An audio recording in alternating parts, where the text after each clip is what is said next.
रजब भट्ट के हवाले से बात की जाए, ईमान के हवाले से, वो भी ना लाइक एक totally opposite sort of a case है। एक साइड में कामनेस शो होती है, दूसरी साइड पे अग्रेसिवनेस शो होती है। ऐसे रिलेशनशिप्स के हवाले से आपकी क्या एडवाइस है? हर चीज़ को सोशल मीडिया पे ले आए हैं, तो फिर सोशल मीडिया पे उनकी लाइफ जो है पब्लिक लाइफ बन गई है। फिर वो पब्लिक से लेते हैं, हमें क्या करना चाहिए? फिर लोग वहाँ पे क्या जज बन जाते हैं। उन पे ये एलिगेशन होता है कि वो कहते हैं कि वो अपने माँ-बाप की बहुत सुनता है। He is a mama boys. तो मामा बॉयज़ हाँ। होना क्या कोई गलत बात है? माँ-बाप जो हैं वो स्टार्टिंग में हर लड़का कम से कम अपने माँ-बाप की सुनता होगा। शादी को आप कम से कम 4 या 5 साल तो दें, उस हाँ। बंदे के साथ रहें तो सही। आजकल जो लड़कियाँ कहती हैं कि कोई नज़र ही ना आए, वो जो है वो अपने माँ-बाप से बात ना करें। डॉक्टर नबी अली खान, मोमिना इकबाल और साकिब चदर साहब का जो केस था वो भी बड़ा लाइमलाइट में रहा है। पहले वक़्तों की बात की जाए कि अगर आपने कोई किसी को तलाक ही देनी है तो जंगल में जाके दो, ताकि उसकी आवाज़ किसी और के कानों तक ना जाए। हर चीज़ तो है वो सोशल मीडिया पे हो रही है। इन लोगों को तो हम ठीक नहीं कर सकते। किस चीज़ को बेहतर कर सकते हैं? अपने घर को। आपके घर में जो भी आपके पेरेंट्स हैं, जो भी आपके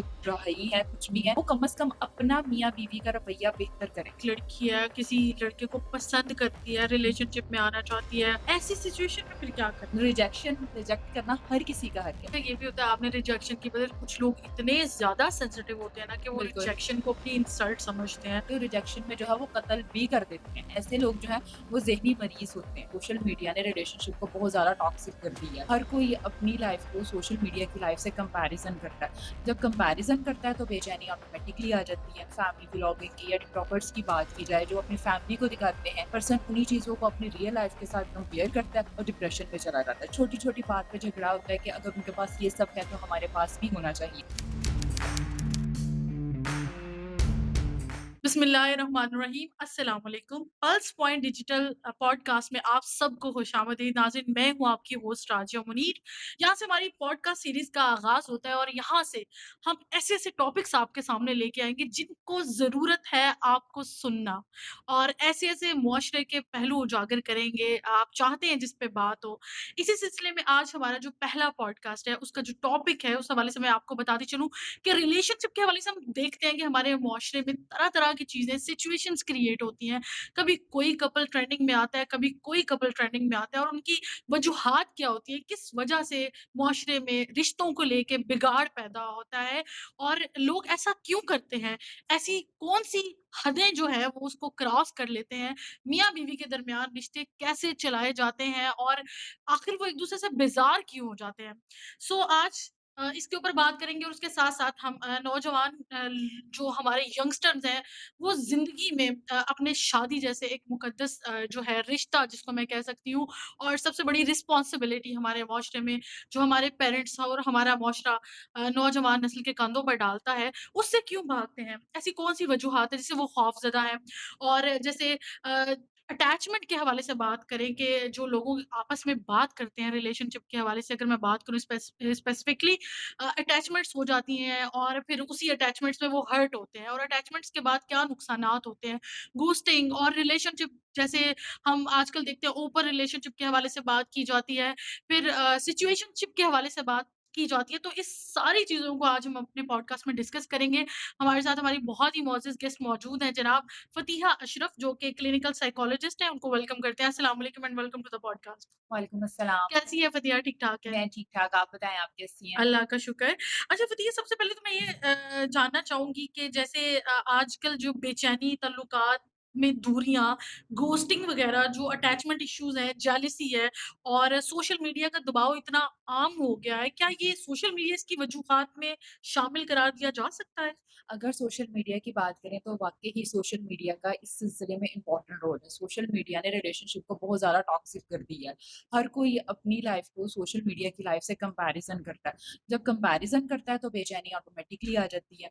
उन्हें समझ नहीं आता क्या करना। सोशल मीडिया में क्या है, एक चीज़ जब वायरल होती है, हुँ। कहीं अगर हम देखा जाए फैमिली व्लॉगिंग की या टिकटॉकर्स की बात की जाए जो अपनी फैमिली को दिखाते हैं, पर्सन उन्हीं चीज़ों को अपनी रियल लाइफ़ के साथ कंपेयर करता है और डिप्रेशन में चला जाता है। छोटी-छोटी बात पे झगड़ा होता है कि अगर उनके पास ये सब है तो हमारे पास भी होना चाहिए। उनकी ये डिमांड पूरी हो रही है तो हमारी भी होनी चाहिए। हालाँकि उनका सब कुछ तो खुद पीआर पे चल रहा होता है। वो सब कुछ तो खुद भी रियल नहीं होता। तो इसीलिए यही कहा जाता है कि अगर आप अपनी ज़िंदगी में सुकून चाहते हैं, हुँ। बेहतरी चाहते हैं तो सोशल मीडिया और इसकी ये लाइमलाइट से दूर रहें। अच्छा। अच्छा अब देखिए कुछ ऐसा होता है कि सोशल मीडिया पे भी ऐसी चीज़ें होती हैं, हम लोग डेली बेसिस पे बहुत ज़्यादा सोशल मीडिया का इस्तेमाल कर रहे होते हैं और वो चीज़ें हम अपनी पर्सनैलिटी में कहीं न कहीं परसीव कर रहे होते हैं। अब लोग जो छोटे-छोटे से लाइक आप ये कह लें कि बहुत हसास कुछ नोयत के लोग होते हैं, जिनकी नेचर बहुत हसास होती है, वो हर चीज़ बिल्कुल। छोटी-छोटी सी चीज़ को जो है वो अपने दिल पर ले लेते हैं। तो दिल पर ले लेना क्या ये आप समझती हैं कि ये एक नफ्सियाती मसला है? अगर सेंसिटिव होने की बात की जाए तो डेफ़िनेटली हर पर्सन की अपनी पर्सनैलिटी होती है। एक ही घर में रहने वाले 4 बहन-भाइयों की पर्सनैलिटी डिफरेंट होती है, तो फिर लोग जो हैं उनकी पर्सनैलिटी भी डिफरेंट होती है। कुछ लोग वाक़ई ही सेंसिटिव माइंड के होते हैं, हर चीज़ को ज़्यादा फ़ील कर लेते हैं कि अगर कुछ भी चला है, अगर फॉर एग्ज़ाम्पल अक्सर लोग जो है वो कोविड-19 में जब दिखाया जाता था कि डेथ रेट्स बहुत ज़्यादा हो रही हैं, हुँ, लोग जो थे वो देख-देख के पैनिक हो रहे थे। तो हुँ, उन्हें इसी सिचुएशन में कहा जाता था कि आप लोगों ने ज़्यादातर टीवी और सोशल मीडिया से दूर रहना है। इसी तरह अगर आपको लग रहा है कि सोशल मीडिया आपकी ज़िंदगी में नेगेटिविटी पैदा कर रहा है, तो आपने सबसे पहले देखना है कि आप कैसा कंटेंट देख रहे हो। जैसा कंटेंट आप देख रहे हो, आपका माइंड और आपकी बॉडी भी वैसे ही होती है। अगर आपका ज़्यादातर कंटेंट नेगेटिव है, तो आपके माइंड में ऑटोमैटिकली नेगेटिव थॉट्स ही आएँगे। इसीलिए आपने ये चूज़ करना है कि आप कैसा कंटेंट देख रहे हो। वही कंटेंट देखें जो हेल्दी है, जो आपके लिए पर्पसफुल है, जो प्रोडक्टिव है। जो आपकी लाइफ में पॉजिटिविटी को ऐड कर रहा है। ठीक हो गया। अच्छा बताइए हम ये देखते हैं कि मर्द के हवाले से स्पेसिफिकली अगर हम देखें बात करें कि मर्द के हवाले से कहा जाता है कि जो मर्द ज़ात होती है वो उसके लिए बहुत एक्सेप्टेबल होता है किसी भी बात को एक्सेप्ट करना, दिल पे ले लेना। क्या मर्द वाक़ई इतने मज़बूत होते हैं? आपके पास कुछ ऐसे केसेज़ आते होंगे तो वो ज़रा प्लीज़ शेयर करिएगा? अगर मर्द के बारे में बताया जाए तो उसमें ये कहा जा रहा है कि आजकल लोग जो है वो मर्द के डिप्रेशन पे काफ़ी मतलब बात कर रहे हैं। पहले की अगर बात की जाए तो पहले जो है वो फीमेल के इमोशंस पे ज़्यादा बात की जाती थी, लेकिन आजकल जो है वो मेल के इमोशंस पे बात की जाती हुँ, है कि उन्होंने किस तरह बात करनी है, हुँ, रिएक्शन कैसे देना है। कहीं न कहीं बात की जाए तो मेल हज़रात को जो है वो अपनी बात कहने की इजाज़त होती है। फीमेल में ये होता है कि वो अपनी बात को कहीं न कहीं दबा देती हैं, लेकिन मेल हज़रात जो है वो अपनी बात को जो है वो कहीं न कहीं एक्सप्रेस कर देते हैं, घर पे या बाहर जाके एक्सप्रेस कर देते हैं। अगर उनके डिप्रेशन की बात की जाए तो उनके डिप्रेशन में यही चीज़ आती है कि हम लोगों ने एक शुरू से बच्चों की जब भी बेटों की तरबियत करते हैं तो हुँ, यही बात की जाती है कि नहीं तुम लड़की हो, तुमने स्ट्रॉन्ग बनना है, हुँ, तुमने जो है वो आयरन मैन बनना है, हुँ, तुमने रोना नहीं है, कि उनको एक्सप्रेस करने की इजाज़त नहीं दी जाती। लेकिन आजकल की सोसाइटी में मर्दों को भी जो है इजाज़त दी जाए कि वो भी अगर उनके कोई इमोशंस हैं, कोई डिप्रेशन है, उनको भी इजाज़त दी जाए। कि वो भी बात जो है वो कर सकें। जिस तरह फीमेल को इजाज़त है कि वो अपनी बात जो है वो कन्वे कर सकती है, इसी तरह मर्द हज़रात को भी इजाज़त दी जाए कि वो भी अपनी बात को कन्वे कर सकें, हुँ, ठीक हो गया कि मर्दों को भी इजाज़त होगी कि वो अपनी बातों को कन्वे कन्वे कर कर सकें। सकें। जी, ये हम ये भी देखते हैं ना कि हमारे माशरे का भी एक एलिमेंट होता है कि हम लोग इतना कशीदा माहौल उसके लिए बना देते हैं कि हम कहते हैं कि नहीं-नहीं भई मर्द मर्द तो रोता नहीं है, मर्द को तकलीफ नहीं होती। तो ये ये सोसाइटी खुद बनाती है। सोसाइटी हम खुद बनाती पैम्परिंग अपने बच्चों को खुद बनाते हैं कि जब उनकी बोलने से पहले हर चीज़ को हासिल कर दिया है। जाता है, तो बच्चों में क्या है, सब्र खत्म हो जाता है हुँ, कि नहीं रोना नहीं है, ये लो हुँ, और भई तुमने ये चीज़ नहीं करनी, ये करना है। तो मतलब तरबियत जैसे करते हैं ना बच्चों की ऑटोमैटिकली वैसे ही इमोशंस होते हैं। अगर बच्चों को हर चीज़ उनके बोलने से पहले ही हुँ, मिल जाती हुँ, है, तो बाहर भी जाके यही चीज़ करते हैं। वही चीज़ एक्सेप्ट करते हैं कि हमें बाहर के माहौल में भी वैसा ही मिले। तो हुँ। जब बाहर के माहौल में वैसी चीज़ें नहीं मिलती, तब सोसाइटी जो है वो ज़्यादा खराब अच्छा जो होता है वही बाहर जाके वो करते हैं, ठीक है। अच्छा बिल्कुल। इससे इससे ना एक सवाल आता है कि मैं आपसे जानना चाहूँगी कि अटैचमेंट के हवाले से बात करती हूँ। अटैचमेंट इश्यूज़ कुछ होते हैं लोगों को और जैसे आपने कहा कि जो बच्चे करेगा वो बाहर जाके वो वही करेगा। अटैचमेंट के हवाले से भी एक सवाल ये है कि लोग अटैचमेंट अपनी क्रिएट कर लेते हैं लोगों के साथ, लेकिन उसके बाद ये होता है कि जब उनका दिल टूटता है, वो इतना मतलब हर्ट हो जाते हैं, इतना ज़्यादा हर्ट हो जाते हैं कि बाद में वो जाके कहते हैं कि हमने सब हर किसी का दिल तोड़ना है। हर किसी को हर्ट करना लोगों के बार-बार दिल तोड़ते हैं। इसको कैसे आप देखती हैं? हर किसी को हर्ट करने की बात अगर बात करूँ तो कोई आपको तभी हर्ट कर सकता है जब आप किसी को कोई इमोशनली अवेलेबल हो। हुँ, अगर आप किसी को इमोशनली अवेलेबल नहीं हो तो आपको किसी की बातों से क्या ही फ़र्क पड़ेगा। इमोशनली अनअवेलेबल सॉरी दोबारा इमोशनली अनअवेलेबल बंदा कैसे रहे? कैसे रहे अपने आप को किसी के साथ अटैच करना। अगर किसी ने आपके साथ कोई बात की है, गलत बात की है और आपका मूड ख़राब हुआ है, तो कसूर किसका है? आपका, कि हमारा। आपने अपना मूड खराब किया, सामने वाले ने तो कर दिया। हुँ, और मुझे यही लगता है, कुछ लोग अब डिजिटल की बात करें कि डिजिटल प्लेटफ़ॉर्म है, बहुत से लोग जो है वो नेगेटिव कमेंट्स करते हैं। तो नेगेटिव कमेंट्स करने वालों के बारे में भी यही अक्सर कहती हूँ कि इनकी पर्सनैलिटी ऐसी होती है। जिस शख्स की अपनी पर्सनैलिटी ऐसे हो कि लाइक उसकी पर्सनैलिटी में कोई ना कोई कमी हो या कोई ऐसी चीज़ रह जाए उसके बचपन में, कोई ट्रॉमा हो, तो वो हमेशा दूसरों में नेगेटिविटी ही देखता है। उसे यही लगता है कि नहीं, अगर अच्छा कंटेंट है तो इसमें भी कोई ना कोई नेगेटिविटी है। हमेशा इंसान जो है वो दूसरों में अपना अक्स देखता है। अगर आप किसी के साथ अटैच हो रहे हैं तो एक लिमिट में रहें। एक लिमिट में अपनी अटैचमेंट्स को रखें कि ये मेरी लिमिटेशंस है और ये मेरी बाउंड्री है। ताकि अगर कोई पर्सन आपके साथ डी-अटैच भी हो रहा है तो आपको इतना तकलीफ ना हो। क्योंकि डी-अटैच और अटैचमेंट होना ये खुद आपके अपने ऊपर है। लेकिन ये भी तो होता है ना कि हमारी सोसाइटी में हम इस तरह का हमारा दिल होता है कि हम चाह कर भी अपने आप पर काबू नहीं पा पाते कि मतलब अगर लेट्स सपोज़ एक लड़की है, अगर वो हुँ, हुँ। किसी लड़के को पसंद करती है, हुँ, हुँ। रिलेशनशिप में आना चाहती है, हुँ, हुँ। अगले की तरफ से आपको इतना मतलब अवेलेबिलिटी नहीं है, लेकिन वो फिर भी उसमें इन्वॉल्व होती जाती है हर तरह से। अब वो उससे इतना मिल भी नहीं रही, उससे वो इतनी बात भी नहीं कर रही, लेकिन फिर भी वो उसमें इन्वॉल्व हो रही है, अटैच हो रही है। हुँ, हुँ। ऐसी सिचुएशन में फिर क्या करें?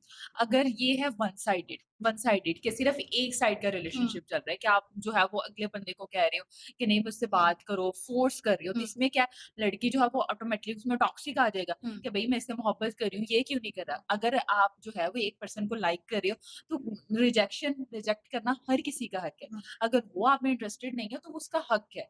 ये लड़की का भी हक है और लड़के का भी हक है कि वो नो बोल सके। इसीलिए अगर कोई आपको नो बोल रहा है, तो उसके नो की रिस्पेक्ट करें। ये नहीं है कि ज़बरदस्ती किसी के साथ अटैच हो जाए। रिलेशनशिप अच्छा ये भी होता है आपने रिजेक्शन की वजह कुछ लोग इतने ज़्यादा सेंसिटिव होते हैं ना कि वो बिल्कुल, रिजेक्शन को अपनी इंसल्ट समझते हैं और बिल्कुल, रिजेक्शन को बर्दाश्त नहीं कर पाते। ऐसे ही है। तो उनके लिए क्या रिजेक्शन को बिल्कुल बर्दाश्त नहीं कर पाते और रिजेक्शन में जो है वो कत्ल भी कर देते हैं। इसने मुझे रिजेक्ट क्यों किया? क्या लोगों को एहसास कमतरी होता है कि क्या मैं प्यारा प्यारा या प्यारी नहीं हूँ? कुछ ऐसा सोचते हैं वो इस बिल्कुल, सिचुएशन में? उनको यही लगता है कि सामने वाले ने रिजेक्ट किया तो मुझे क्यों किया? ऐसी क्या थी? उसकी इतनी हिम्मत कि मुझे रिजेक्ट कर दे, तो वो इसीलिए वो दूसरों को भी जो है वो ख़त्म कर देते हैं। ऐसे लोग जो हैं वो ज़हनी मरीज़ होते हैं। हुँ। उनको जो है वो पर्सनैलिटी डिसऑर्डर है, एंटी सोशल वो होता है कि ना ऐसे लोगों को जो है वो ख़त्म कर देना है मैंने। अपने लिए भी नहीं रखना और दूसरों के लिए भी नहीं। दूसरों के लिए अच्छा आजकल हम देखते हैं ना कि सोशल मीडिया पे कुछ कपल्स हमारे बहुत ज़्यादा लाइमलाइट में हैं, जैसे हुँ, डॉक्टर नबी हुँ, अली खान के हवाले से बात की जाए, हुँ। फिर उससे पहले मोमिना इकबाल और साकिब चौधरी साहब का जो केस था वो भी बड़ा लाइमलाइट में रहा है। उनके रिलेशनशिप के क्या स्टेटसेस हैं? मतलब क्या जो अभी तक कन्फर्म को हाँ, उस तरह से हाँ, हाँ, कन्वे हाँ। नहीं हो सकी? बिल्कुल, अगर बात की जाए कि उनकी लाइमलाइट की, उनके रिलेशनशिप की, अब देखें हर चीज़ तो है वो सोशल मीडिया पे हो रही है। हुँ, प्रेगनेंसी तक की न्यूज़ जो है रिवील वो ओह! सोशल मीडिया पे हो रही एग्ज़ैक्टली है और लाइव जो है वो डिवोर्स दी जा रही है। हालाँकि ये ऐसा सेंसिटिव मैटर था जहाँ पे लोग कहते थे पहले वक़्तों की बात की जाए कि अगर आपने कोई किसी को तलाक ही देनी है तो हुँ, जंगल में जाके दो, ताकि उसकी आवाज़ किसी और के कानों तक ना जाए। लेकिन अब क्या है, अब इतनी ज़्यादा इस चीज़ को कॉमन कर दिया है कि अगली नस्ल जो है वो तो पहले ही शादी से दूर भाग हाँ, रही है। जो वो इस तरह की चीज़ें देखती है कि आपने हर चीज़ को ही कॉमन कर दिया। अगर आपका कोई भी घर का इश्यू है, कोई भी घरेलू इश्यू है, तो उसे फैमिली में रिज़ॉल्व कीजिए। लेकिन इनको देखने वाले भी तो हम लोग ही हैं। हम लोग ही इनको हाइलाइट पे लेके जाते हैं, इनकी वीडियो को कहीं न कहीं करते हैं। फिर लोग कहते भी हैं कि बार-बार आ रही है। तो सबसे पहले मैं यही कहूँगी कि इन लोगों को तो हम ठीक नहीं कर सकते। तो किस चीज़ को बेहतर कर सकते हैं? अपने घर को। हुँ, आपके घर में जो भी आपके पेरेंट्स हैं, जो भी आपके भाई हैं, कुछ भी हैं, वो कम से कम अपना मियाँ-बीवी का रवैया बेहतर करें। हुँ, ताकि आजकल के जो जेन ज़ी हैं और जेन अल्फ़ा है, वो उनको देखें, उनको मॉनिटर करें कि हाँ, मेरे पेरेंट्स का जो है वो आपस में रवैया अच्छा है, ये लोग जो है मुझे नहीं पता। हुँ, ताकि वो उनको आइडलाइज़ करें। हुँ। जेन अल्फ़ा जो है वो उनको देखे कि हाँ, मेरे मदर-फादर बेहतर है, मेरे जो है बहन-भाई उनका कपल अच्छा है, तो मेरी भी शादी अच्छे लोगों में ही होगी। देखिए, कुछ लोगों की हो भी जाती है, लेकिन मेरा ख़्याल है कि इन लोगों को कहीं न कहीं साइकोलॉजिकली कोई न कोई इश्यू या डिसऑर्डर ज़रूर होता है। हुँ, अब जैसे डॉक्टर नबी अली खान के हवाले से मैं बात हुँ, करूँ, मतलब she is very good and educated motivational speaker. मैं जो हुँ, कहूँगी, जो हमने उनको मोटिवेट करते ही लोगों में देखा है कि हुँ, हमेशा। हुँ, लेकिन जब बिल्कुल। अपनी अपनी ज़ात की बात आई है, अपनी पर्सनल लाइफ़ की बात आई है, एंड शी लाइक कि मतलब आप इतनी पर्सनल नोयत के मामलात जो हैं वो जाके शेयर करें। क्या हालाँकि जब अगर उनकी थोड़ी-सी बैक हिस्ट्री देखी जाए तो वो कहते हैं कि वो 8 साल का रिलेशनशिप है। तो क्या रिलेशनशिप में रहकर हुँ, हुँ, आपको नहीं पता चल पाता कि आपका पार्टनर जो है वो कैसा है, किस तरह का है, आपको अफ़ोर्ड कर सकता है या नहीं कर सकता? हुँ, और हुँ, दूसरी बात ये कि मुझे ये भी ज़रा बताइएगा कि अगर कोई इंसान लॉन्ग टर्म रिलेशनशिप हुँ, हुँ, हुँ, हुँ। एक्सपीरियंस कर रहा है, तो रिलेशनशिप एक्सपीरियंस करने के दौरान वो ऐसी कौन-सी इंडिकेशंस जो हैं वो उनको आप अपने लिए अलर्ट समझे कि हमने इस पर्सन को सिलेक्ट करना है अपनी हुँ, लाइफ के लिए हुँ। या नहीं करना? अगर बात की जाए कि उनके रिलेशनशिप की, तो हुँ, इस तरह के मल्टीपल केसेस मेरे पास आते हैं हुँ, कि जहाँ पे हस्बैंड वाइफ में लड़ाई हो रही है, फिर हुँ, सुलह हो रही है, फिर बात तलाक तक जा रही है और सुलह हो रही है, कि डेली बेसिस पे भी इनका भी यही है कि झगड़ा हो गया, फिर सुलह हो गई है, तलाक हो गई है, कि क्या है तलाक जैसी चीज़ को भी क्या कॉमन कर हुँ, दिया। शायद उनका व्यूज़ के लिए होगा, हुँ, कि व्यूज़ के लिए करना है या कुछ इस तरह झगड़ा है हुँ, और फिर सुलह है। और अगर इस तरह के रिलेशनशिप की बात की जाए तो ये काफ़ी ज़्यादा मतलब कपल काउंसलिंग के लिए भी आते हैं ना, तो वो यही कहते हैं। एक कपल आया उसने बाकायदा कहा कि पहले हम लोगों की 2 दफ़ा तलाक हो गई हुँ, और फिर हम लोगों ने दोबारा से पैचअप कर लिया और जब हमारी कि हम पूरे मोहल्ले को पता है, हुँ, उनके पूरे एरिया को पता है कि इनकी 2 दफ़ा जो है वो हो चुकी है और ये इसी तरह झगड़ा कर रहे हैं। कि इस तरह लोगों ने जो है वो कॉमन कर लिया है। अगर कोई अपने रिलेशनशिप को फ़र्स्ट ऑफ ऑल बचाना चाहता है, तो वो एक कोच के पास आए। अगर वो नहीं साथ रहना चाहते, फिर उसका जो रास्ता है सेकंड वाला, वो अदालत है, कोर्ट है, कि वहाँ पर जाए। अब इस तरह के टॉक्सिक रिलेशन से कैसे बचा जाए? हुँ, अगर आप किसी के साथ रिलेशनशिप में जा रहे हो, तो आपने देखना है कि वो पर्सन कैसा है, हुँ। कि रेड फ्लैग तो नहीं है, रेड फ्लैग ऐसा है कि रेड फ्लैग वही बताएँ वो कैसे इंडिकेट करेंगे कि रेड फ्लैग है? आप पे बहुत ज़्यादा शक करता है, आपके मोबाइल फ़ोन को बार-बार चेक करना, कहाँ पर हो मुझे लोकेशन सेंड करो, हुँ, क्यों इतनी लेट आई हो, मेरी कॉल क्यों नहीं पिक की, छोटी-छोटी बात पर तुम पे ये चीज़ नहीं अच्छी लग रही। अगर आप ग्रो कर रहे हैं तो आपको बार-बार कहना कि नहीं पीछे जाओ, तुम्हारी फ़ील्ड नहीं है, अपने से ज़्यादा ग्रो ना कर पाना, जेलसी होना, ये मेल और फीमेल दोनों में हो सकता है। ये हुँ, मेल भी हो सकते हैं, फीमेल भी रेड फ्लैग हो सकते हैं। हुँ, इस तरह अगर आपको लग रहा है कि आपका पार्टनर ऐसा है, तो ऐसे लोगों के साथ बिल्कुल भी आप लॉन्ग टर्म नहीं चल पाते। जो हुँ, बात-बात पर शक करते हैं, आपकी पर्सनैलिटी को एक्सेप्ट नहीं करते, जो यही कहते हैं कि हमेशा मैं ही ठीक हूँ, हुँ, मुझसे ही माफ़ी माँगो, मेरी ही गलती है, कि तुम्हारी ही गलती है, तुमने मुझसे ही माफ़ी माँगी। इस तरह के लोगों से आपने दूर हुँ। रहना है। जैसे आजकल हम देख रहे हैं कि हमारी एक और जो है सेलिब्रिटी कपल है लाइक रजब भट्ट के हवाले से बात की जाए, हुँ, ईमान के हुँ। हवाले से। अच्छा वो भी ना लाइक एक totally opposite sort of a case है कि बिल्कुल। उसमें एक साइड में कामनेस शो होती है, दूसरी साइड पे अग्रेसिवनेस शो होती है। अब एक तरफ से एफर्ट हो रही है और एक तरफ से एफर्ट नहीं हो रही। हुँ। ऐसे रिलेशनशिप्स के हवाले से आपकी क्या एडवाइस है? अगर रिलेशनशिप के बारे में बताया जाए, जब हम हर चीज़ को सोशल मीडिया पे ले आए हैं, तो फिर सोशल मीडिया पे उनकी लाइफ़ जो है पब्लिक लाइफ़ बन गई है। फिर वो पब्लिक से लेते हैं कि हमें क्या करना चाहिए? हमें साथ रहना चाहिए या अ अ, अलग होना चाहिए? कि पब्लिक ही ओपिनियन लेते हैं। फिर लोग वहाँ पे क्या जज बन जाते हैं। नहीं, रजब ठीक है, नहीं उनकी वाइफ़ ठीक है, कि लोग जो है जब वहाँ पे जज बन गए, फिर हर एरा-गेरा आपको जो कमेंट करेगा कि आपने इनके साथ रहना है, नहीं उसका फ़ॉल्ट है, वो अपने भाई को सपोर्ट कर रही है। रजब का ये चीज़ है। अब अगर उनकी बैक हिस्ट्री पे बात जाए तो शायद दोनों तरफ से ही है कि उन्होंने भी कोशिश नहीं की और कहीं उन पे ये एलिगेशन होता है कि वो कहते हैं कि वो अपने माँ-बाप की बहुत सुनता है। लाइक रजब के हवाले से बात की जाए कि he is a mama boys तो मामा बॉयज़ हाँ, होना क्या कोई गलत बात है?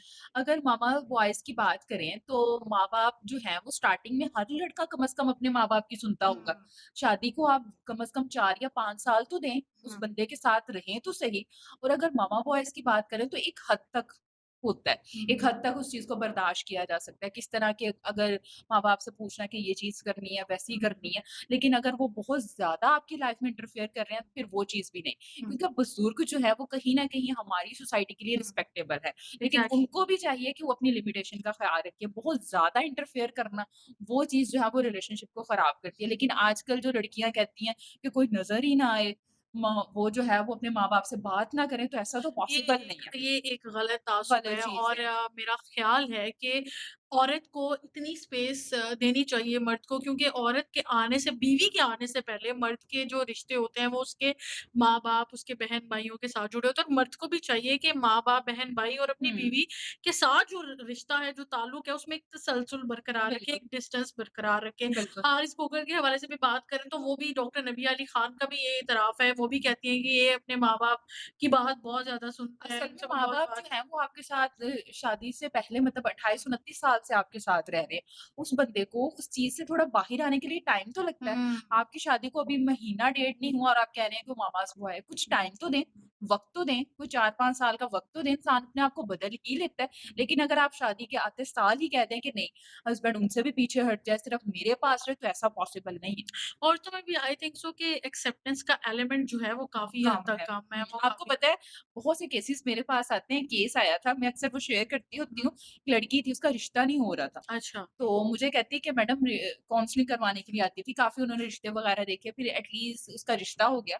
तो मैंने उससे पूछा फैमिली में कौन-कौन है? तो कहती मैडम बहुत अच्छी जगह रिश्ता हो गया, लड़के की माँ नहीं है। उसने मुझे ओह! ऐसे कहा। तो मैंने कहा लिटरली उस लड़के से भी जाके पूछो जिसकी माँ नहीं है। हाँ, ये मैंने देखें कहा कितनी ये ये तो हम लोगों की मेंटालिटी बन ये चुकी तो है। ब्रॉट अप है, ये तो ब्रॉट अप है और पेरेंट्स को चाहिए कि अपनी बेटियों का ब्रॉट अप ऐसा करें कि उनको बताएँ कि अच्छा देखिए हम अपने माँ-बाप की बात करें, अगर हम अपनी अम्मियों की बात करें तो हमारी अम्मी बिल्कुल। लोग जॉइंट सिस्टम्स में रही हैं। हुँ। जेठानी, देवरानी, देवर उन्होंने और ये हर लोग किस्म सारे का सास-ससुर ये रिश्ते टॉक्सिक रिस्पेक्ट पन बहुत ज़्यादा हर थी। चीज़ हाँ, मतलब की और एफर्ट की, हुँ, मेहनत की। एफर्ट की मैं एक एग्ज़ैक्टली। रिपोर्ट भी पढ़ी थी कि उन्होंने जिस हर किस्म की हाँ, मतलब मेहनत करके ऐसी हमें बात यहाँ तक एग्ज़ैक्ट पहुँचाया। आजकल की लड़कियाँ ये चाहती हैं कि हमें कुछ ना करना पड़े हुँ, ना हमारे कोई रिश्तों बस हमारा ताल्लुक जो है हमारे शौहर तक है और ये बात शोहर तक बहुत गलत है और ये ताज्जुब बहुत गलत है माशरे के लिए, ये ताज्जुब बहुत गलत है कि ऐसा ताज्जुब होना नहीं चाहिए कि आपके हस्बैंड के साथ आपके और भी रिश्ते हैं, उनको निभाएँ। दिस निभाना इज़ अ चाहिए। मैरिज लाइफ़ ये एक मैरिज लाइफ़ है, ये एक हाँ, चैलेंज क्योंकि है। शादी जो है वो सिर्फ़ आपके हुँ, हस्बैंड के साथ नहीं, उनकी पूरी फैमिली के साथ हो रही है और एग्ज़ैक्टली। टाइम लगता है, लड़की को भी चेंज होने को टाइम लगता है और लड़के को भी चेंज होने को लड़कियाँ टाइम सिर्फ़ लगता है। एक कमरे की हद तक वो ताल्लुक बना लेती हैं कि हमारा शौहर है, बस वो कमरे से बाहर झाँकने की कोशिश नहीं करती कि उसके फैमिली है, उसके रिलेशन्स हैं। एनीवे डॉक्टर साहब मैं एक रिसर्च पढ़ रही थी तो देखने सुनने में ये आया कि इस्लामाबाद में जो डाइवोर्स के केसेज़ हैं, Islamabad is a capital of Pakistan, बिल्कुल, very educated people over there वहाँ पे काफ़ी एजुकेटेड हमारी अवाम है, लोग हैं। बिल्कुल। वहाँ पे डाइवोर्स रेशियो इतनी ज़्यादा क्यों हुँ, होती है? और वहाँ पे मैंने खुद देखा है कि एक दिन के 300 केसेज़ रिपोर्ट हो रहे हैं। 300 केसेज़ केसेज़! ये जो है वो रिपोर्ट हो रही है और अब हमें नहीं पता कि कितने ऐसे केसेज़ हैं जो रिपोर्ट हुए ही नहीं हुँ, है। वो पता नहीं कितने होंगे। हुँ। इसकी क्या बड़ी वजह है? इसकी यही वजह है कि सब्र नहीं है, बर्दाश्त नहीं है, कि एक-दूसरे की बात को बर्दाश्त नहीं करना और वहाँ पे क्या वहाँ पे तो जॉइंट फैमिली सिस्टम भी नहीं है। हस्बैंड और वाइफ ही अकेले रहते हैं। फिर एक्स्ट्रा मैरिटल अफेयर्स बहुत ज़्यादा है। हुँ, हस्बैंड के हो या वाइफ के हो, उनके ये चीज़ बहुत ज़्यादा रिलेशनशिप में जब भी कोई तीसरा आ जाता है ना, तो वो आपका सका नहीं होता। वो हमेशा रिलेशनशिप को तबाह ही दबा करता है। फिर ये रिस्पॉन्सिबिलिटी नहीं है। शादी जो है वो 1 या 2 दिन का काम तो नहीं है। एक एग्ज़ैक्टली पूरी इट्स अ रिस्पॉन्सिबिलिटी है। Lifetime it's a lifetime. लोग जो है वो रिस्पॉन्सिबिलिटी लेते नहीं है और शादी खत्म कर देते हैं। हुँ। कुछ का यही होता है बस वाइफ है, वो सेटल है, कमा ले, हमने क्या करना है? ये भी तो एक रिस्पॉन्सिबिलिटी ये है, भी एक एलिमेंट है हमारे यहाँ पे ना कि वो औरत के ऊपर इन्हिसार करने लग जाते हैं करना। कि औरत है वो अब आए वो अब करे तो हम अब प्यार ही ज़िंदगी में काफ़ी नहीं होता। बिल्कुल, हुँ। प्यार के साथ-साथ बहुत सारी चीज़ें देखनी पड़ती हैं और आजकल का दौर आपको पता फिर है किसी आगे को भी बढ़ेगा। बर्दाश्त नहीं करना, सब्र नहीं करना, हाँ। तो फिर ये रिलेशन कैसे चलते हैं? हुँ। फिर अक्सर केसेज़ में ये आ रहा है कि हस्बैंड-वाइफ अकेले रह रहे हैं, तो हस्बैंड ने इसी तरह जो अपनी फैमिली से मिलने जाना है, वाइफ को पसंद नहीं आया, तो दोनों में डिवोर्स हो गया।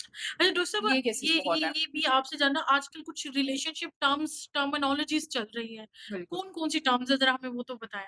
अगर सबसे ज़्यादा जो बुरी लगती है वो है घोस्टिंग। अच्छा। घोस्टिंग में क्या होता है कि इसमें एक पर्सन है, हुँ, उसमें वो आपके साथ बहुत अच्छे से बात कर रहा है। हुँ, पेशेंट्स भी इसके काफ़ी आते हैं। अच्छे से बात कर रहा है, आपके साथ अटैच है, पिछले 6 मंथ से आपके साथ अटैच है, लेकिन ऐवें बिला वजह कोई बात हुई भी नहीं है और एक दिन आपको जो है वो बात करना छोड़ दी है, सोशल मीडिया पे आपको जो है हुँ। उससे कोई बात नहीं की, कुछ भी नहीं किया है, बगैर किसी वजह के छोड़ दिया। वो बगैर मतलब कोई रीज़न बगैर नहीं, किसी वजह वही के, घोस्टिंग बगैर हो को गया। हाँ, ये घोस्टिंग है। ठीक इसमें है। जो होता है वो काफ़ी ज़्यादा वो होता है पेशेंट्स को हुँ, शॉक कि मैंने तो कुछ कहा ही नहीं है, हाँ, मैंने तो कुछ किया हाँ। ही नहीं है, बंदा अपने तो फिर उसमें चला हुआ क्या जाता है? है, गिल्ट में चला जाता है। हाँ, अगर इसकी रीज़न्स की बात करें तो इसकी मल्टीपल रीज़न्स हैं। सबसे पहली रीज़न्स जो आती है कि वो दिल भर गया। भई अब उसका आपसे दिल भर गया, उसने कोई और ढूँढ लिया। हुँ, फिर आ जाता है कि मेरे मतलब कमिटमेंट ना हो जाए, मैंने तो इसने कमिटमेंट का सोचा नहीं था, अब तो काफ़ी क्लोज़नेस हो गई है तो उसको बस जो है बगैर किसी वजह के छोड़ दे।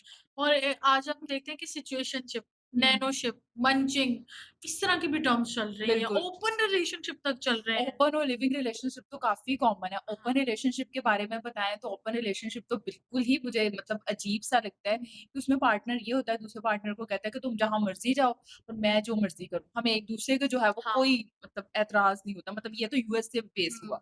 यूएसए वाले तो या बाहर के वेस्ट में तो ये चलता है क्योंकि वहाँ पे फैमिली सिस्टम नहीं है। हुँ। लेकिन हमारी कंट्री में एक फैमिली सिस्टम है। लोगों ने इंस्टीट्यूशंस इस हैं, हाँ, चीज़ को भी ख़त्म कर दिया और सिचुएशनशिप में ये है कि किसी भी सिचुएशन में एक-दूसरे के साथ है, लेकिन किसी भी सिचुएशनशिप में ना एक-दूसरे को छोड़ सकते हैं। छोड़ सकते हाँ, हैं। कमिटेड नहीं करते। लिव इन में भी रह रहे हैं, सब कुछ कर रहे हैं, फिज़िकल भी है, लेकिन सिचुएशनशिप है भई कमिट नहीं कर रहे। हाँ, कुछ भी है, अगर कोई इस तरह का सिनेरियो आया, तुम्हें अच्छा पार्टनर मिला, तुम जा सकते हो। तुम्हें बेहतर मिला, तो तुम जा सकते हो। गो विद द फ्लो भी एक सिचुएशन होती है यही कि है, गो विद द बिल्कुल फ्लो नेक्स्ट जनरेशन ने कि चलता रहे काम लेकिन ये है कि जब कोई कमिटमेंट की बारी आएगी तो देखेंगे हम आपको इस देखेंगे। काबिल समझते हैं कि आपसे शादी की जा सकती है, नहीं अभी करके। शादी के बारे में बात करें तो सिर्फ यही जनरेशन जो हम लोगों की है, इन्होंने शादी करनी। नेक्स्ट वाली जितनी भी है ना, उन्होंने लिविंग या इस तरह के रिलेशनशिप में ही रहना रिलेशनशिप है। में रहना। बाद में अगर दिल किया, बच्चे पैदा कर लिए, कोई अच्छा लगा तो शादी कर लेंगे, हुँ। अदरवाइज़ नहीं। अच्छा बहुत सी लड़कियाँ ना वो हम हमारे सर्कल में अगर मैं बात करूँ तो there are lot of girls like who are very sincere and they are very passionate about like you know कि उनको ना एक सच्ची मोहब्बत की एक सच्ची एक सच्चे पार्टनर की ज़रूरत होती है। लेकिन वो ना आखिर में ये गिला-शिकवा करती दिखाई देती हैं, वो अगर कोई एक्सपीरियंस करेंगी तो कहती हैं यार ये ज़माना जो है ना हम जैसी औरतों का नहीं है, हम जैसी लड़कियों का नहीं है। यहाँ पे सिर्फ़ वही लड़की चल सकती है जो डेबिट कार्ड पे रिलाय करे, जो लड़के से पैसे माँगे, बैंक बैलेंस पे गोल्ड डिगर। और मुझे हाँ। समझ नहीं आती कि लड़के भी ऐसी लड़कियों के साथ खुश रहते हैं। हुँ, हुँ, हुँ। ये क्यों नुकसान है? गोल्ड डिगर वो कहते हैं कि इस तरह की हाँ, लड़कियाँ ज़्यादा हाँ। चलती हैं। अगर बात की जाए क्यों? क्योंकि आजकल का ज़माना ये है, मादियत पसंद, गोल्ड डिगर लड़कियाँ। तुम्हारे पास ज़्यादा पैसा है, वो तुम्हारे साथ अटैच हो जाएगी। नेक्स्ट पर्सन के पास ज़्यादा पैसा है, वो उसी के पास चली जाएगी। क्यों? क्योंकि पैसा अट्रैक्ट करता है, मनी अट्रैक्ट करती है, ऐज भी नहीं देखा जाता। हुँ। आपको पता है आजकल जो टर्म ज़्यादा कॉमन है, sugar daddy, sugar daddy, sugar mummy केवल शुगर इंग्लिश सन भी में हो गया अब तो। लिटरली वो अच्छा शुगर सन क्या है? उसमें ये है कि एक जो आंटी है वो किसी को अपना बेटा बना देती है, उसको अच्छा। यूज़ करती है फिर। अच्छा, हाँ, अच्छा, अच्छा, अपनी अच्छा, अच्छा। तमाम चीज़ों के और लिए। भी जी, उनके जी। अखराजात, हाँ, एक्सपेंसेस जो हैं यूनिवर्सिटीज़ वो के और सारे बाकी हाँ, हाँ, हाँ। तमाम जो है उसको फुलफ़िल करती है। आजकल भई ये शुगर सन भी काफ़ी कॉमन है। अच्छा, अच्छा, अच्छा, सच है मतलब ना? ये सारी चीज़ें कि लोग फिर जो है वो इसी चीज़ के पीछे जाते हैं कि किसके पास बड़ी गाड़ी है, किसके पास पैसा है, किसके पास अच्छा बैंक बैलेंस है, मुझे उसी को चूज़ करना है। हुँ। लड़कों पे हैरानगी होती है वैसे मोहब्बत को तरस रहे कहते होते हैं हैं, लेकिन मोस्टली आती है एक पेशेंट हाँ, बताती है कहती मैं उसके लिए बड़ी लॉयल थी, बड़ी सिंसियर थी लेकिन उसे सिर्फ मैं उसको बताती भी थी अपने फीलिंग्स वगैरह लेकिन उसको यही लगता था कि बस कुछ भी नहीं है। उसने मुझे एज़ अ पर्सन लिया, हुँ, मैं लॉयल थी। तो इसमें यही आ जाता है कि वो आपको सिर्फ यूज़ कर रहा है। कहती उसने मुझे सिर्फ यूज़ किया, फिज़िकल रिलेशन के लिए सिर्फ और बाकी उससे मुझे कुछ नहीं था। कुछ कि भी नहीं हाँ, है। उसको यही था कि ये नहीं तो कोई और से।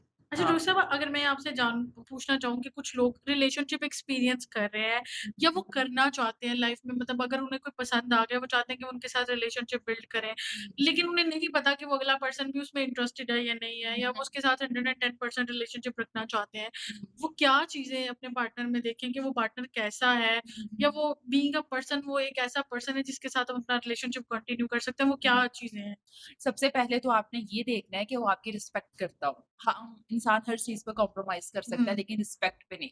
अगर वो आपकी रिस्पेक्ट करता है और आपकी केयर करता है, तो फिर तो वो आपके लिए ओके है, बेहतर है। फिर देखना चाहिए कि वो मतलब जेलसी तो नहीं है उसमें किसी किस्म की, कुछ शक्की तो नहीं है, पैरानॉइड पर्सनैलिटी तो नहीं है, उसका हम्म मूड स्विंग्स तो नहीं है। आजकल जो है वो एंगर इश्यूज़ लड़कों के भी बहुत ज़्यादा है और लड़कियों के काफ़ी ज़्यादा मूड स्विंग्स वगैरह हम्म है। इन चीज़ों को आपने देखा है क्योंकि लोग कहते हैं कि नहीं एंगर इश्यूज़ हैं तो कंट्रोल हो जाएँगे। हम्म नहीं, यही एंगर इश्यूज़ जो हैं वो तलाक की वजह बनते हैं। हम्म यही एंगर इश्यूज़ जो हैं वो ब्रेकअप की वजह बनते हैं। आपने ये चीज़ों को लाज़मी देखना है कि अगर आप किसी रेस्टोरेंट में गए हैं तो उसने आपको कैसे डील किया? खाना खाते हुए वो आपको कैसे डील कर रहा है? बाकी कुछ चीज़ें आपको with the passage of time खुद समझ आ जाती हैं। हम्म इनसिक्योरिटी या जेलसी इसको मोहब्बत की अलामत कह सकते हैं? इनसिक्योरिटी और जेलसी एक हद तक होती है। इनसिक्योर हो जाना, जैसे कि फॉर एग्ज़ाम्पल आप जो है वो किसी के और के साथ अपने कोलीग के साथ बिज़ी हैं कॉल पे या किसी मीटिंग में हैं और बार-बार आपका पार्टनर आपको कॉल कर रहा है, मेरी कॉल क्यों नहीं उठा रही? हाँ, कहाँ पे बिज़ी हाँ। हो? तुम वहाँ किसके साथ गई? ये इनसिक्योरिटी नहीं है, ये बीमारी है। हुँ। और जेलसी क्या, तुम मुझसे आगे क्यों बढ़ गई? उसकी सैलरी मुझसे ज़्यादा क्यों हुँ, हो गई है? हुँ। आपके पार्टनर की सक्सेस आपको हज़म नहीं हो रही, तो ये जेलसी है और यानी कि जेलसी एक और एक एक पार्टनर होता है वो आपको थ्रू आउट लाइक एक अच्छी सपोर्ट देता है और हुँ, आपके मतलब आप ये कह लें कि आपके साथ खड़ा रहता है शाना पे शाना। बिल्कुल। तो इस चीज़ को तो एक्सेप्ट किया जा सकता है, लेकिन अगर कोई हुँ। आपसे पूछे तो वो मेरा हाल है थोड़ा-सा लेकिन मायने में। इनसिक्योरिटी जो है ना, वो सिर्फ़ एक हद तक है। एक हद से ज़्यादा बढ़ जाए, तो वो बीमारी है। ज़िंदगी का कोई भी इमोशनल है, बेशक वो प्यार और मोहब्बत है, एक हद तक ही अच्छा है। एक हद से ज़्यादा बढ़ गई है, फिर वो बीमारी है। फिर उस बीमारी का इलाज करवाया अच्छा जाए। कुछ कुछ लोग रिलेशनशिप में ना उनका ऐसा बिहेवियर होता है कि वो थ्रू आउट द रिलेशनशिप कुछ ऐसी गलतियाँ करते रहते हैं, कुछ ऐसी सिचुएशंस क्रिएट करते हैं जिससे उनका पार्टनर हर्ट हो। हुँ, लेकिन अगला पार्टनर भी दिल बर्दाश्ता हो के वो कहता है कि नहीं यार मैं अब तुमसे जान छुड़वाने लगा या मैं नहीं वो मतलब अपनी सिचुएशन को वाइंड अप कर लेकिन वो शख्स बार-बार सिचुएशंस क्रिएट करके आता है, माफ़ी हुँ, माँगता है, आता है, माफ़ी माँगता है। हुँ, हुँ, माफ़ी माँगने वाला बार-बार माफ़ी माँगने वाला शख्स जो होता है उस वो क्या अंदर से डरा होता है, हुँ, हुँ। वो भी कोई साइकोलॉजिकल इश्यू होता है या क्या हाँ। बिहेवियर है, क्या है? बिल्कुल, ये भी आजकल के रिलेशनशिप की एक टाइप है, इमोशनली मैनिपुलेट करना, कि मैं तुमसे बहुत मोहब्बत करता हूँ, फिर अगर कोई इल्ज़ाम लगाया तो वो आप पर ही डालना। तुमने कल ये बात की थी, तुमने परसों ये बात की थी और नेक्स्ट पर्सन ने कोई बात भी नहीं की थी। हुँ, उसको पता भी नहीं होता कि मैंने कोई बात की कोई है या बात कुछ इस तरह की है। ये क्या है, वो आपको मैनिपुलेट करते हैं। तो हुँ, तुम्हारी गलती है, तुमने इस चीज़ को ऐसे बेहतर करना है। हुँ, अगर आपकी पर्सनल लाइफ़ में कोई ऐसा पर्सन है, तो वो आपको मेंटली जो है वो ट्रॉमाटाइज़ कर रहा है। हुँ। ऐसे लोगों से फ़ौरन जान छुड़वाई जाए। क्योंकि लॉन्ग टर्म अगर आप इनके साथ रहेंगे तो आपकी अपनी मेंटल हेल्थ खराब होगी। एक लड़की अगर रिलेशनशिप में होती है, लड़की को क्या करना चाहिए रिलेशनशिप में रह के? ये बताएँ। लड़की के लिए ख़ास तौर पे एहतियाती तदाबीर क्या हैं? सबसे पहले तो क्योंकि लड़कियाँ बहुत जल्दी इमोशनली कनेक्ट हो हुँ, जाती हैं। हुँ।